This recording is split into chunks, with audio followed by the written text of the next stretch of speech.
கிறிஸ்துவுக்குள் மிகவும் பிரியமான தெய்வ பிள்ளைகளை, பரலோகமான நிகழ்ச்சியின் மூலம் உங்களை சந்திப்பதில் என் இருதயம் கர்த்தருக்குள் மிகுந்த மகிழ்ச்சி அடைகிறது.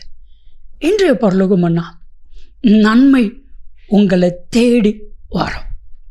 அன்பான தெய்வ பிள்ளைகளே, என்றைக்குமே நான் மற்றவங்களை தேடி போகக்கூடாது. மற்றது நம்மளை தேடி வரணும். அதை என்றைக்குமே நினச்சிக்கோங்க. பைபிள் அப்படி தான் சொல்லுகிறது. யாக்கோப்பு 1:17, நன்மையான எந்த ஈவும் பூரணமான எந்த வரமும் பரத்திலிருந்து உண்டாகி ஜோதிகளின் பிதாவிடத்திலிருந்து இறங்கி வரும். நீங்கள் எதிர்பார்த்த நன்மை உங்களுக்கு வரும், ஆசீர்வாதம் வரும். நீங்கள் எதிர்பார்த்த காரியம் உங்களை தேடி வரணும். நிச்சயமாக அது உங்களை தேடி வரும். எப்போ நீங்கள் ஆண்டவரை தேடும் பொழுது அது உங்களை தேடி வரும். இன்னைக்கு மனுஷங்க பொண்ணை தேடி, பொருளை தேடி, ஆஸ்தியை தேடி, அந்தஸ்தை தேடி போகிறாங்க. இதெல்லாம் விட்டுட்டு போகுது. ஆனால் எப்போ முழு இருதயத்தோடு முழு மனதோடு நீங்கள் தேவனை தேடுவீங்களோ அதெல்லாம் உங்களை தேடி வரும். அன்பான தேவ பிள்ளைகளே, இன்றைக்கு உங்கள் ஒவ்வொருவரையும் பார்த்து கர்த்தர் சொல்லுகிற கர்த்தருடைய வார்த்தை ஏசாயா 61:7, வெட்கத்திற்கு பதிலாக இரட்டத்தனையான பலன் வரும். விசுவாசிங்க, என்னை தேடி பலன் வரும். இரட்டத்தனையான பலன் வரும். அவரால் கூடாத காரியம் ஒன்றுமே இல்லை. அவர் சொல்ல ஆகும், அவர் கட்டளையிட நிற்கும். இன்னைக்கு உங்களை தேடி எல்லா ஆசீர்வாதம் வரப்போகுது. குறிப்பாக சொல்லட்டுமா, எந்த இடத்துல வெட்கப்பட்டு தலைகுனிந்து நின்றீர்களோ, யார் உங்களை அவமானப்படுத்தினார்களோ அவர்கள் எல்லாரும் உங்களை தேடி வரும்படிக்கு கர்த்தர் செய்யப்படுகிறார். வேதாகமத்தில் ஈசாக்கு என்கிற தெய்வ மனிதர், ஆதியாகமம் 26, 14, 15, 16, 22 வரைக்கும் வாஸ்து பாருங்க. ஈசாக்கு மேலே பொறாமை கொண்டு அவனை துரத்துறாங்க. டைரக்டாக சொல்கிறாங்க, நீ எங்கள் கூட இருக்கக்கூடாது, எங்களை விட்டுட்டு போயிட. டைரக்டாக மனம் உடைஞ்சு போகிறான்.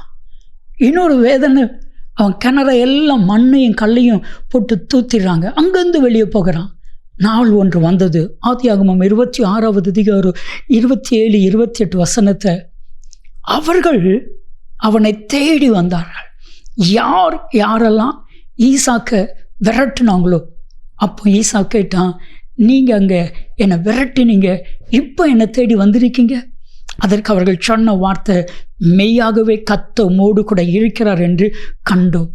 அன்பு தெய்வ பிள்ளைகளை, கர்த்தர் உங்க கூட இருப்பாரே. ஆனால் நீங்கள் கர்த்தரை முழு இருதயத்தோடு தேடுவீங்கன்னா உங்களை தேடி மனிதங்க வருவாங்க. உங்களை தேடி செல்வம் வரும், உங்களை தேடி ஆசீர்வாதம் வரும், உங்களை தேடி புகழ் வரும், உங்களை தேடி எல்லா நன்மைகளும் வரும்.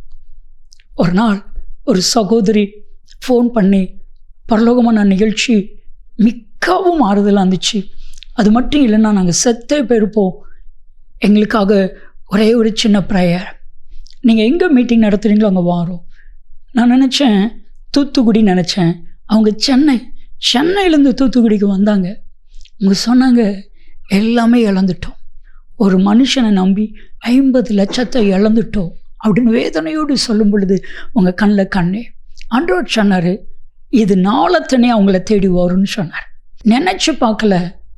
ஒரு 3 நாளில் ஃபோன் வருது, பிரதர், எங்களுடைய தாய் மாமா சொல்கிறாங்க, நமக்கு ஒரு லேண்ட் இருக்குது, அது பல கோடிக்கு போகும், நாங்கள் உங்களை ரொம்ப நேசிக்கிறனால நீ கையெழுத்து போட்டால் போதும், உனக்கு 2 கோடி தரப்போகிறோம், மற்ற எல்லாருக்கும் 1.25 கோடி, நீ கஷ்டப்படுற அதுக்காக 2 கோடி உனக்கு. அவங்க சொன்னாங்க, 2 கோடி வந்துச்சு. இழந்தது 50 லட்சம், ஆனால் 2 கோடி கர்த்தர் வரும்படி செய்தான். உங்களை தேடி ஆசீர்வாதம் வரும். ஜெபிக்கலாமா? அன்பின் தகப்பனே, உம்முடைய பிள்ளைகளை தேடி நன்மை வரட்டும், உம்முடைய பிள்ளைகளை தேடி கிருபை வரட்டும், உம்முடைய பிள்ளைகளை தேடி செல்வம் வரட்டும், உம்முடைய பிள்ளைகளை தேடி பெயர் புகழ் வரட்டும். அப்படியே செய்கிறதற்காக நன்றி. இயேசு கிறிஸ்துவின் நாமத்தில் ஜெபிக்கிறோம் ஜீவனில் பிதாவே, ஆமென், ஆமென். உங்களை தேடி நன்மை வரும். நன்மையும் கிருபையும் ஆசீர்வாதங்களும் நிச்சயமாக உங்களை தொடரும்.